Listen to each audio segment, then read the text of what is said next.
بزرگوں سے سنا ہے کہ بیت الخلاء خبیث اور شرارتی جنوں کے رہنے کی جگہ ہے، کیونکہ وہ گندی جگہوں پر رہنا زیادہ پسند کرتے ہیں۔ اسی لیے پہلے زمانوں میں لوگ گھروں میں بیت الخلاء نہیں بنایا کرتے تھے، بلکہ قضاء حاجت کے لیے گھروں اور آبادی سے دور ویرانوں میں جایا کرتے تھے۔ پھر وقت کے ساتھ ساتھ لوگ بدلتے گئے اور سہولیات کے عادی ہو گئے، چنانچہ پہلے گھروں کے ساتھ بیت الخلاء بنانے کا رواج ہوتا، پھر یہ گھروں کے اندر آ گئے، اور اب تو یہ حال ہے کہ ہر کمرے کے ساتھ اٹیچ باتھ روم ہر گھر کی ضرورت بن گیا ہے۔ یہ اٹیچ باتھ روم سہولت کے ساتھ ساتھ ان خبیث جنوں کو بھی گھروں میں لے آئے ہیں، جن کی یہ پسندیدہ جگہ ہے۔ اسی وجہ سے یہ گھروں میں بیماریاں، پریشانیاں اور لڑائی جھگڑوں کا سبب بنتے ہیں۔ اب چونکہ باتھ روم کو تو گھر سے باہر منتقل کرنا ممکن ہی نہیں، اس لیے مسنون دعاؤں کے اہتمام سے ان خبیث جنوں سے بچا جا سکتا ہے۔ ایک تو گھر میں داخل ہوتے وقت السلام علیکم رحمۃ اللہ کی عادت بنا لے، اور دوسرا یہ کہ گھر کا ہر فرد چاہے بچہ ہو یا بڑا، اسے بیت الخلاء میں داخل ہونے اور نکلنے کی دعا سکھا دے اور اہتمام کی عادت ڈالے۔ جو لوگ اپنے گھروں میں بیماریوں، پریشانیوں اور لڑائی جھگڑوں سے پریشان ہیں، وہ اس عمل پر پابندی کر لیں۔ چند دن میں ہی حیرت انگیز نتائج حاصل ہوں گے۔ اور بیت الخلاء میں داخل ہونے کے لیے کچھ سنتیں ہیں، جیسے داخل ہوتے وقت پہلے بایاں پھر دایاں پاؤں اندر رکھے، اور نکلتے وقت پہلے دایاں اور پھر بایاں پاؤں باہر رکھے۔ داخل ہونے کی دعا اللہم انی اعوذ بک من الخبث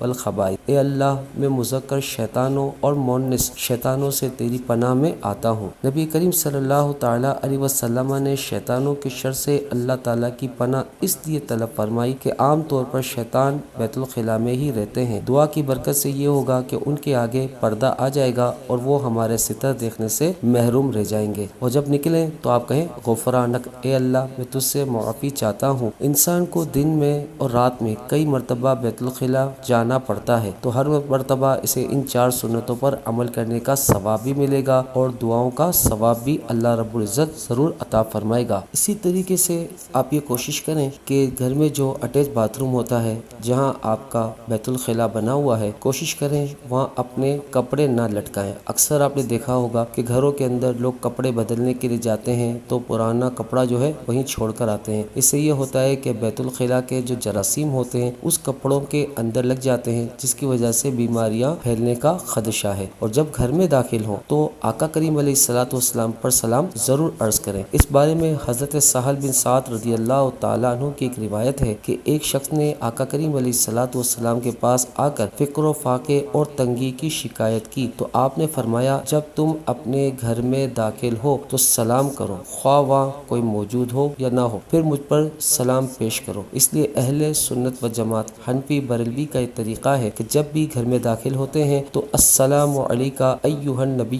ورحمۃ اللہ وبرکاتہ ضرور کہتے ہیں۔ آپ اس کی عادت بنا لیجئے تو انشاءاللہ تبارک و تعالیٰ بے شمار برکتیں حاصل ہوں گی۔ تو آقا کریم علیہ الصلوۃ والسلام نے یہ ارشاد فرمایا جب تم اپنے گھر میں داخل ہو تو سلام کرو، خواہ وہاں کوئی ہو یا نہ ہو، پھر مجھ پر سلام پیش کرو اور ایک بار سورہ اخلاص یعنی قل هو اللہ احد پڑھو۔ چنانچہ اس شخص نے یوں ہی کیا تو اللہ تبارک و تعالیٰ نے اس پر رزق کی بارش فرما دی، حتیٰ کہ اس کے پڑوسیوں اور رشتہ داروں کو بھی اس نے فیضیاب کیا۔ اللہ تبارک و تعالیٰ ہمیں آقا کریم علیہ الصلوۃ والسلام کے صدقہ طفیل ان تمام باتوں پر عمل کرنے کی توفیق عطا فرمائے، آمین بجاہ خاتم النبی الامین صلی اللہ تعالیٰ علیہ وسلم۔